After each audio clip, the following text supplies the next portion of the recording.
ரஷ்ய ஜனாதிபதி Vladimir Putin ஈரானுக்கு தனது முழு ஆதரவை வெளிப்படுத்தியுள்ளார்.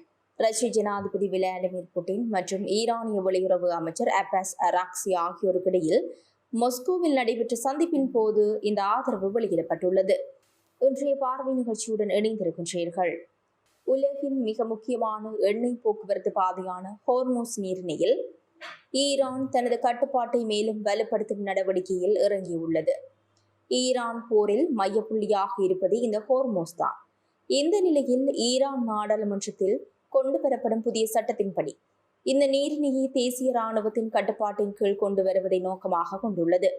இந்த நடவடிக்கை உலக அளவில் பெரும் பதற்றத்தை ஏற்படுத்தியுள்ளது. தற்போது ஈரான் இராணுவம் ஹோர்முஸ் நீரிணையை கட்டுப்படுத்தி வருவதாக அதிகாரிகள் தெரிவித்துள்ளனர். ஆனால் புதிய சட்டம் மூலம் இந்த அதிகாரத்தை அதிகாரப்பூர்வமாகவும் செயல்பாட்டு ரீதியாகவும் வலுப்படுத்தும்.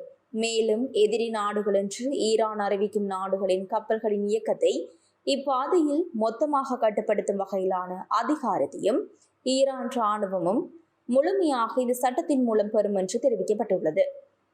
இது மேற்கத்திய நாடுகளுடனான பதற்றத்தை அதிகரிக்கும் என எதிர்பார்க்கப்படுகின்றது. ஈரான் போரால் ஹோர்முஸ் நீரிணையில் ஏற்பட்டுள்ள பதற்றம் ஏற்கனவே கப்பல் போக்குவரத்தில் பெரிய தாக்கத்தை ஏற்படுத்தியுள்ளது. சமீபத்திய தகவலின்படி 24 மணி நேரத்தில் வெறும் 7 கப்பல்கள் மட்டுமே ஹோர்முஸ் நீரிணை வழியாக சென்றுள்ளன. போர் தொடங்கும் முன்பு தினமும் சராசரியாக 140 கப்பல்கள் இந்த பாதையில் சென்று வந்தன. இந்த எண்ணிக்கை மொத்தமாக குறைந்து தினமும் 10 தொடக்கம் 15 கப்பல்கள் மட்டுமே பல்வேறு கட்ட விளக்கம் அனுமதிக்கு பின்பு செல்கின்றது. தற்போது இப்பாதையில் செல்லும் பெரும்பாலான கப்பல்கள் உலர் சரக்கு வகையைச் சேர்ந்தவை. எண்ணெய் டேங்கர்களின் நடமாட்டம் மிகவும் குறைந்துள்ளது. ஹோர்முஸ் நீரிணை உலக எண்ணெய் வர்த்தகத்தின் மிக முக்கியமான பகுதியாகும். வளைகுடா நாடுகளில் இருந்து ஏற்றுமதி செய்யப்படும் 90% எண்ணெய் இந்த நீரிணை வழியாகவே உலகம் முழுவதும் செல்கின்றது. இங்கு ஏற்படும் சிறிய தடையும் உலகளாவிய எண்ணெய் விலையை உயர்த்தும். இதனால் போக்குவரத்து செலவு, பொருட்களின் விலை உயர்வு உள்ளிட்ட பாதிப்புகள் உலகம் முழுவதும் ஏற்படும்.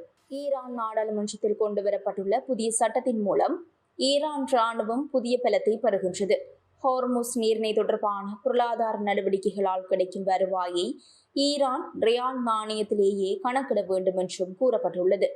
இது ஈரான் நாணய பயன்பாட்டை சர்வதேச சந்தையில் அதிகரிக்கும் ஒரு முயற்சி. அமெரிக்காவிடையே தற்போது தற்காலிக போர் நிறுத்தம் அமுலில் இருக்கின்றது. இந்த நேரத்தில் ஈரானிய வெளியுறவுத்துறை அமைச்சர் அப்பாஸ் அராக்சி ரஷ்ய ஜனாதிபதி புட்டினை நேற்று சந்தித்தார். ரஷ்ய ஜனாதிபதி விளாடிமிர் புட்டின் ஈரானுக்கு தனது முழு ஆதரவை வெளிப்படுத்தியுள்ளார். ரஷ்ய ஜனாதிபதி விளாடிமிர் புட்டின் மற்றும் ஈரானிய வெளியுறவு அமைச்சர் அப்பாஸ் அராக்சி ஆகியோருக்கு இடையில் மாஸ்கோவில் நடைபெற்ற சந்திப்பின் போது இந்த ஆதரவு வெளியிடப்பட்டுள்ளது. முடிந்தவரை விரைவாக அமைதியை நிலைநாட்ட அனைத்தையும் தாம் மேற்கொள்ள உள்ளதாக புட்டின் கூறியுள்ளார். ஈரானிய மக்கள் தங்கள் இறையாண்மைக்காக வீரத்துடனும் துணிச்சலுடனும் போராடி வருவதாக கூறிய அவர் அதனை பாராட்டியுள்ளார். ஈரானிய மக்கள் ஒரு புதிய தலைவரின் கீழ் இந்த இக்கட்டான சோதனை காலத்தை வெற்றிகரமாக கடந்து அமைதி காணும் என்று தான் நம்புவதாகவும் புட்டின் குறிப்பிட்டுள்ளார். மறுபுறத்தில் ஈரானிய வெளியுறவு அமைச்சர் அராக்சி ரஷ்யாவின் ஆதரவிற்கு நன்றி தெரிவித்தார். அமெரிக்காவின் தாக்குதல்களையும் ஆக்கிரமிப்பையும் ஈரானிய மக்கள் தங்கள் மன உறுதியால் எதிர்கொண்டுள்ளதை உலகம் கண்டுள்ளது என்று அவர் கூறியுள்ளார். அத்துடன் அமெரிக்காவிற்கு எதிரான ஈரானின் போராட்டம் தொடரும் என்றும் அவர் உறுதிபட தெரிவித்துள்ளார். ஈரான் மற்றும் ரஷ்யா இடையேயான உறவு ஒரு மூலோபாய கூட்டாண்மை என்றும் இது வருங்காலத்தில் மேலும் வலுவடையும் என்றும் அவர் தெரிவித்துள்ளார். இதற்கிடையில் ஈரான் மற்றும் ரஷ்யா ஆகிய 2 நாடுகளுமே மேற்கத்திய நாடுகளின் கடும் பொருளாதார தடைகளை எதிர்கொண்டு வருவதால் தற்போதைய சூழலில் இந்த நாடுகளின் நெருக்கம் சர்வதேச அரசியலில் முக்கியத்துவம் பெறுகிறது என்று அல் ஜசீரா தெரிவித்துள்ளது. இதேவேளை அமெரிக்கா ஈரானிடையே தற்காலிக போர் நிறுத்தம் அமுலில் இருந்தாலும் இதுவரை நிரந்தர போர் நிறுத்தம் வரவில்லை. இருதரப்பு பேச்சுவார்த்தையும் கூட தள்ளிப்போய் கொண்டே இருக்கின்றது. இதற்கிடையே அமெரிக்காவுடன் பேச்சுவார்த்தை நடத்த ஈரான் அதிரடியாக 3 நிபந்தனைகளை விதித்துள்ளது. கடந்த பிப்ரவரி மாதம் தொடங்கி சுமார் 2 மாதங்களை எட்டியுள்ள மத்திய கிழக்கு போர் சூழலில் அமைதியை நிலைநாட்ட பாகிஸ்தானில் நடந்த பேச்சுவார்த்தைகள் தோல்வியில் முடிந்துள்ளது.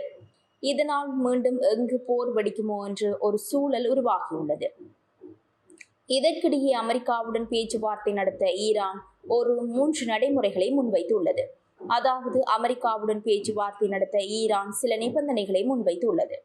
ஈரான் மற்றும் லெபனான் மீதான போரை முழுமையாக நிறுத்த வேண்டும், மீண்டும் போர் ஏற்படாது என்பதற்கான உத்தரவாதத்தை அமெரிக்கா வழங்க வேண்டும். முதல் நிலை ஏற்கப்பட்டால் மட்டுமே சர்வதேச எரிசக்தி பாதையான ஹோர்முஸ் ஜலசந்தியை யார் கட்டுப்படுத்துவது என்பது குறித்து விவாதிக்கப்படும்.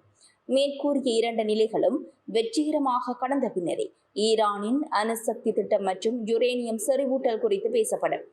இருப்பினும் இதை அமெரிக்கா ஏற்பதாக தெரியவில்லை. ஈரானின் இந்த அதிரடி முன்மொழிவுக்கு பதிலளித்த வெள்ளை மாளிகை செய்தி தொடர்பாளர் ஒலிவியா வேல்ஸ், பத்திரிகைகள் வாயிலாக நாங்கள் பேச்சுவார்த்தை நடத்த மாட்டோம். ஜனாதிபதி ட்ரம்ப் கூறியது போல அமெரிக்கா தான் இந்த பேச்சுவார்த்தை போக்கை தீர்மானிக்கின்றது. அமெரிக்க மக்களின் பாதுகாப்பு எங்களுக்கு முக்கியம். ஈரானை ஒருபோதும் அணு ஆயுதம் ஏந்த அனுமதிக்க மாட்டோம் என திட்டவட்டமாக தெரிவித்துள்ளார். பாகிஸ்தானில் நடந்த இரண்டாம் கட்ட பேச்சுவார்த்தையில் ஈரான் வெளியுறவுத்துறை அமைச்சர் அப்பாஸ் அராக்சி அமெரிக்க பிரதிநிதிகளுடன் நேரடியாக பேச மறுத்துவிட்டார். இதனால் அதிருப்தியடைந்த ஜனாதிபதி ட்ரம்ப், இனி எங்களது தூதர்கள் 18 மணி நேரம் விமானத்தில் பறக்க வேண்டிய அவசியமில்லை, இனி எதுவாக இருந்தாலும் ஒரு தொலைபேசியில் மூலமாக பேசி முடிக்கலாம் என்று தனது பாணியில் பதிலடி கொடுத்துள்ளார். கடந்த ஏப்ரல் 11, 12 திகதிகளில் நடந்த முதற்கட்ட பேச்சுவார்த்தையே முட்டுக்கட்டையில் முடிந்த நிலையில் தற்போது ஈரான் வைத்துள்ள நிபந்தனைகளை அமெரிக்கா ஏற்குமா என்பது மிகப்பெரிய கேள்விக்குறி. குறிப்பாக அமெரிக்கா முக்கியமாக எதிர்பார்க்கும் அணுசக்தி விவகாரத்தை கடைசி நிமிடத்தில் ஈரான் தள்ளியுள்ளது. இதனால் அமெரிக்கா இதை ஏற்க வாய்ப்பு மிக மிக குறைவு என்றே சொல்லப்படுகின்றது. மத்திய கிழக்கில் தற்காலிக போர் நிறுத்தம் அமுலில் இருந்தாலும் நிரந்தர தீர்வு என்பது இன்னும் எட்டாக்கனியாகவே இருக்கின்றது. ட்ரம்ப், புதின், ஈரான் என இந்த முக்கோண ஆட்டத்தில் அடுத்த நகர்வு என்ன என்பதே உலக நாடுகளின் எதிர்பார்ப்பு.